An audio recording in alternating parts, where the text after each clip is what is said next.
two things subtracted from each other, they can give that to you in multiple different forms. And later on, once we're done with all the different types of factoring techniques, I'm going to go through, probably do, sit down and take like at least 20, 30 different types of factoring questions, and I'm going to factor those out using, all the different factoring techniques, the manual factoring techniques, right? So I'm not gonna do too many more examples with the difference of squares right now.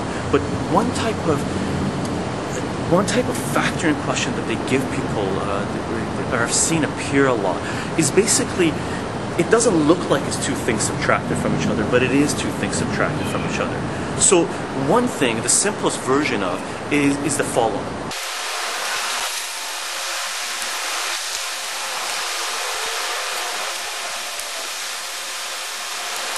Sometimes they love giving a question like this, which is, this is x minus 5 all squared minus 16, right?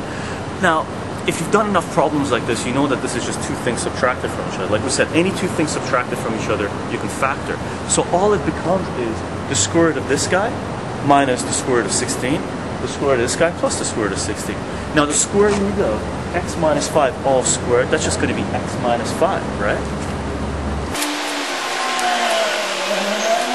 Square root of 16 is 4, so it's going to be x minus 5. That's, if you want, if this confuses you, that,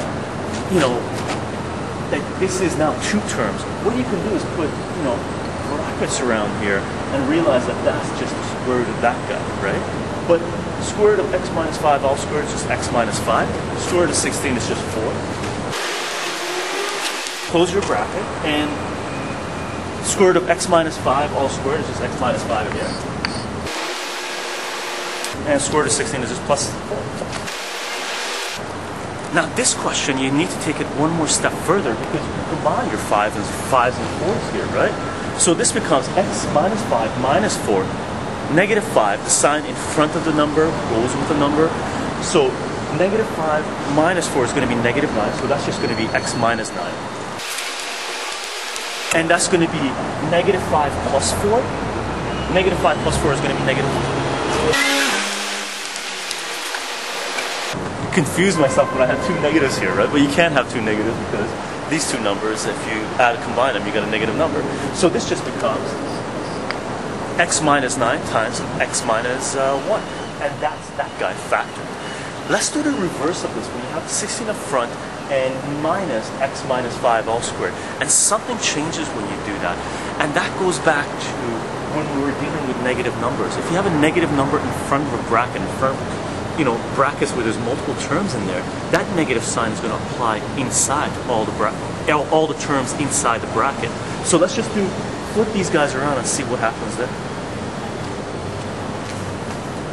So let's flip the last one and see what happens, where that special rule where you apply the negative sign inside the bracket comes in, right?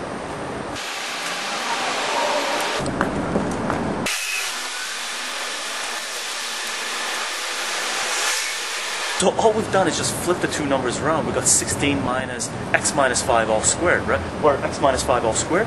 So it's just going to be the square root of the first term minus the square root of the second term, square root of the first term plus the square root of the second term. But one thing we're going to have to be careful of is the negative sign minus the second term. That negative sign is going to apply both to x and to the negative 5. So what we're going to do when we square root this term, we're going to put our brackets in there. Now, the more of these you do, the less you need to use the brackets. I personally use them a lot because I don't want to remember what sign has changed to what. I would rather just do another term, just follow up with another line, and remove the brackets there, okay? Because I ended up making a lot of silly mistakes when I just do, when I try to solve a lot of problems when it comes to tests, right? You end up, we're human, right? We end up making mistakes. To eliminate mistakes, we use the symbols, okay? We don't skip the steps. So let's just do this one.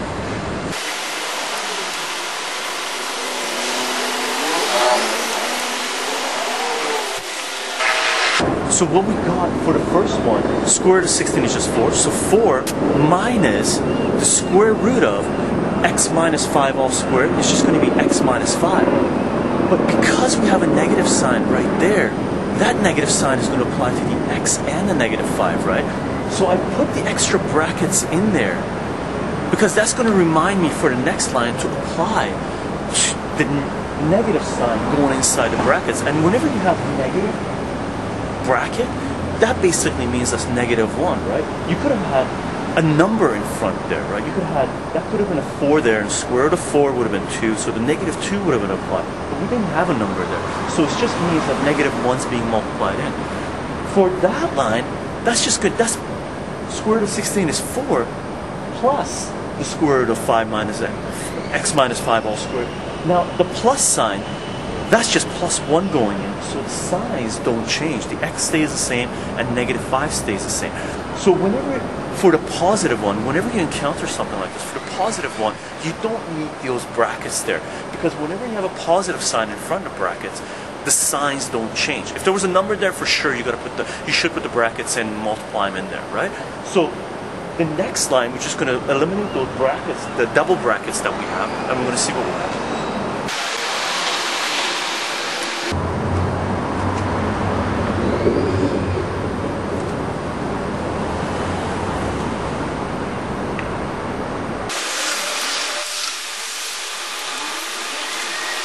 So what we got on the next line is 4 minus x, because negative 1, bring it inside the bracket, negative times x is going to be negative x, negative times -5 is going to be positive 5. So 4 minus x plus 5, and the other side just stays the same, it's just 4 plus x minus 5. So what we can do now is just combine the numbers together, add them together, right? And 4 plus 5 is going to be 9. And over here we got 4 minus 5 is going to be -1.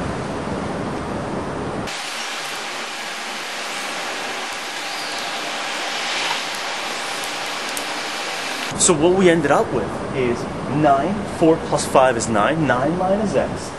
And over on this side we got 4 minus 5 is -1, and we got an x. So I got x minus 1. Now you could have written the bottom as -1 plus x, right? But I usually don't like the first term when it comes to brackets, if I can help it anyway, for the first term to have a negative there, because that sometimes gets lost in the shuffle, right? So I like to keep the first term with the brackets as a positive. That way I don't have to worry about that term there, right? So I usually end up putting the negative as a second term, or the third term, or fourth term, whatever it ends up being, right? So for the factor of this, 16 minus bracket x minus 5 all squared, factoring that, we end up with 9 minus x times x minus 1. Okay, and that answer is different from what we got before when it was x minus 5 squared minus 16, right? Because the negative sign flipped things around for us. Okay.